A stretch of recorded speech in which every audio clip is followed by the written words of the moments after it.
सीटों के ऊपर अगर हमारे नबी करीम सल्लल्लाहु अलैहि वसल्लम के ख़िलाफ़ अगर कोई गुस्ताखी करता है तो ऐसी इतनी हल्की राजनीति करने वाला शख्स इम्तियाज़ जलील नहीं है। हेलो गाइस, आज की वीडियो में देखने वाले हैं इम्तियाज़ जलील ने मुंबई में लिकारी रैली रामगिरी महाराज के खिलाफ। इम्तियाज़ जलील ने रामगिरी महाराज के खिलाफ क्या कहा, चलिए देखते हैं। बहुत ही बड़ा प्रोटेस्ट किया इम्तियाज़ जलील ने रामगिरी महाराज के खिलाफ। चलिए देखते हैं video. Original video link description में है। चलिए वीडियो शुरू करते हैं। बड़ी संख्या में इम्तियाज़ जलील मुंबई की ओर कूच कर रहे हैं। हमारे साथ खुद इम्तियाज़ जलील है, उन पर कुछ रामगिरी महाराज ने आरोप लगा, उन पर बात करते हैं। इम्तियाज़ जी, आपसे जानना चाहेंगे, आप जब कूच कर रहे हैं मुंबई की ओर, तब रामगिरी महाराज का बयान आया है कि आप जो है सियासत कर रहे हैं, विधायक आपको बनना है, लोकसभा चुनाव हार गए, अब विधायक बनना चाहते हैं, इसीलिए वीडियो को पूरा जरूर देखें, वीडियो आगे शेयर भी करें। लोकसभा की और विधानसभा की कितनी भी सीटें कुर्बान है, ठोकर मारते हैं हम ऐसी सीटों के ऊपर। अगर हमारे नबी करीम सल्लल्लाहु अलैहि वसल्लम के ख़िलाफ़ अगर कोई गुस्ताखी करता है तो ऐसी इतनी हल्की राजनीति करने वाला शख्स इम्तियाज़ जलील नहीं है।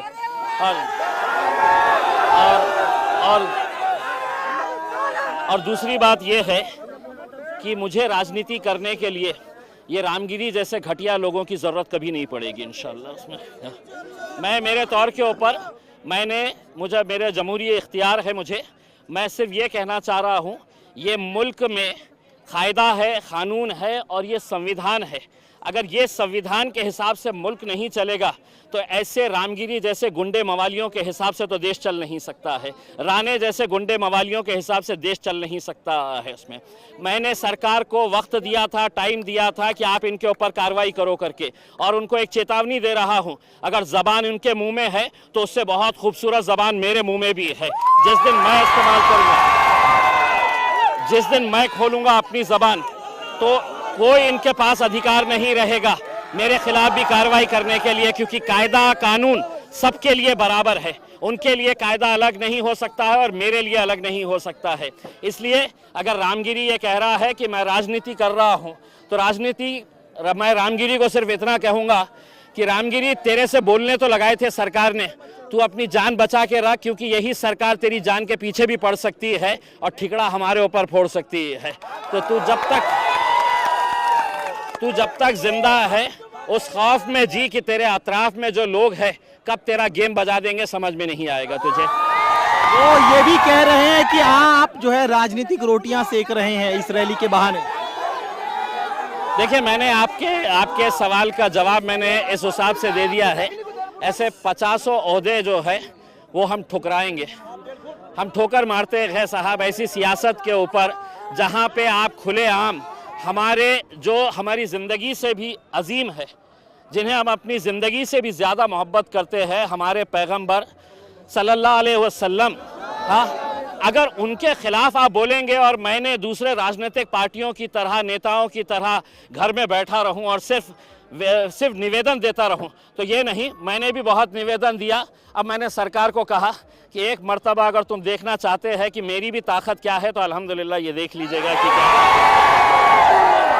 महंत रामगिरी ने यह भी कहा कि विचारों का खंडन विचारों से होना चाहिए, ऐसी रैली नहीं निकालनी चाहिए थी आपको। मैं ये रामगिरी को ये कहना चाहता हूँ, जब तेरे प्रवचन के अंदर लोग सुनने के लिए आते हैं तो तेरे धर्म के बारे में अच्छा क्या है ये बता।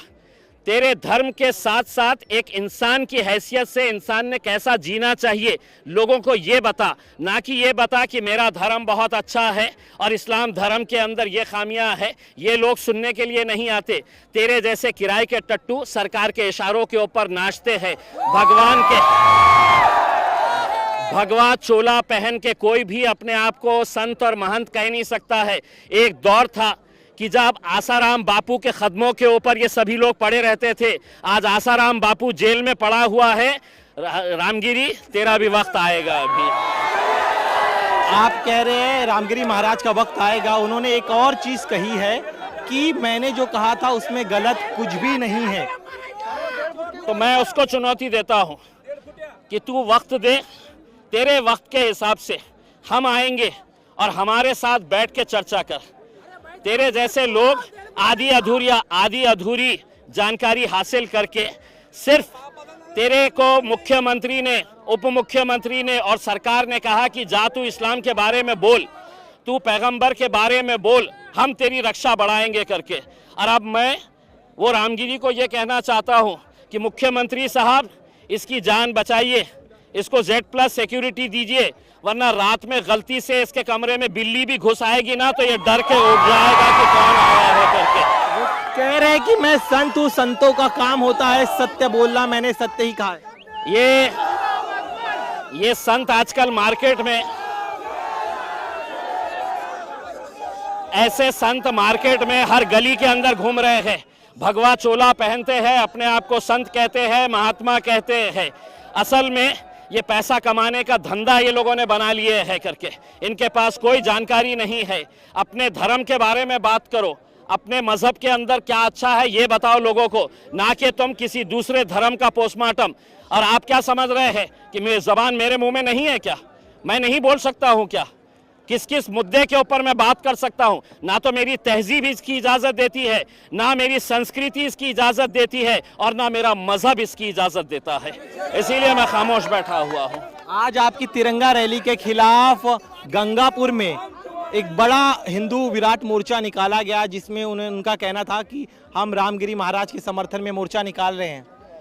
मेरे जितने लोग उतने कोने में खड़े हुए हैं ना, उतने लोग भी तुम्हारे गंगापुर में जमा नहीं हुए हैं जितने मेरे पास आए हुए हैं करके। और ये क्या करे हैं, हिंदुस्तान के जितने भी सेमड़े सामड़े हैं,